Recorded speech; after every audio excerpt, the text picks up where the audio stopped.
Kalita alpine জনগোষ্ঠী সন্মিলনে মহোহ উৎসৱটি প্ৰতি বছৰে পালন কৰি আহিছে। এইবেলি আমি কেন্দ্ৰীয় সমিতিৰ নিৰ্দেশত আমি বজালী জিলা সমিতিৰ আতিথ্যত আমি সৰুপেটাত এই মহোহ উৎসৱ পালন কৰিছোঁ। আৰু এই মহোহ আমাৰ কলিতাসকলৰ লোক সংস্কৃতিৰ ভিতৰত এটা অন্যতম উৎসৱ। আমি মহোহ আগতে পালন কৰি আহিছিলোঁ, গাঁৱে ভূঞে পালন কৰিছিলে, গাঁৱে গাঁৱে ঘৰে ঘৰে মহোহ দিছিলে।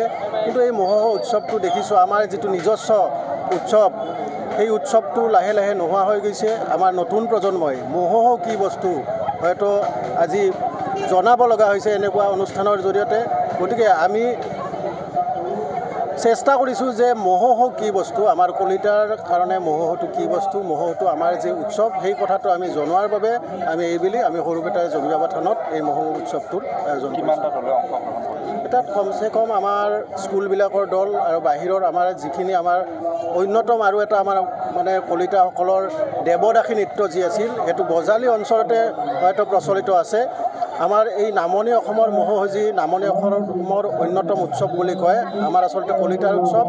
আৰু এই আমাৰ ইয়াত আজি দেৱদাসী নৃত্যকে ধৰি আৰু অন্যান্য ধৰণৰ লোক আমাৰ যিখিনি সংস্কৃতিৰ আমাৰ লোক নৃত্য আছে সেইবিলাক আমি প্ৰদৰ্শন কৰিম।